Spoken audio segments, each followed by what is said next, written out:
This is why Mormons are not Christian, Part 1. And that's why we're not Christians. Just kidding.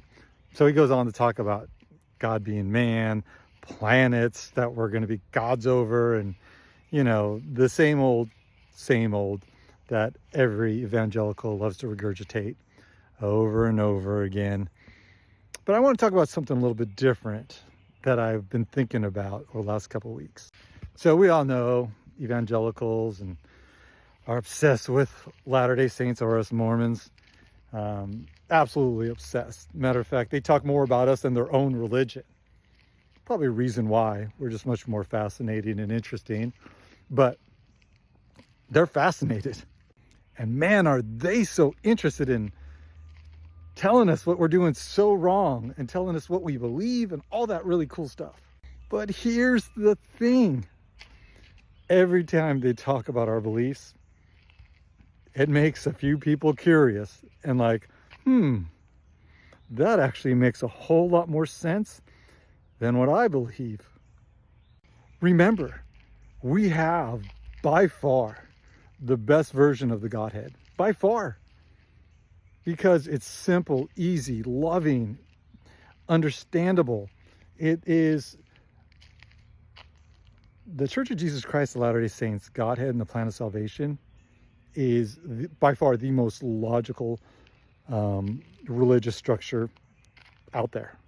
So when I talk about the Godhead and who they are, for me, it's super simple. God is my Father, Father of my spirit. I am his child. He loves me more than anything and wants me to come back, right? And so he created a plan and a way through Christ to return back to him. Christ overcame sin and death. There's nothing we need to do for that. He created a plan, right, so that we could follow. And guess what? He gave us an eraser through the repentance process, that when we sin or make mistakes, we can erase it, right, and still be worthy to return back to him. And just like any loving father, he wants us to grow and progress and be like him. That's what we believe. This is what they believe. If you ever feel comfortable explaining the Trinity, you're on your way to being brain dead. Why? With our rational minds, we think in terms of 1 and 1, 2 and 2, 3 and 3. With our rational minds, we do not think in terms of 3 and 1. The analogy that helps me personally the most is the analogy of space in a room. One space, 3 dimensions: height, length, and width. You take one of those dimensions away, and we become pancakes as the ceiling hits the floor, as the walls hit each other. One space comprised of 3 dimensions: height, length, and width. Have I totally explained that to you? I can't imagine someone who doesn't even understand the concept of God, like people I taught on my mission, or someone who's new to the gospel, trying to explain that. And Cliff is one of the more clear and strong evangelicals to describe their belief system.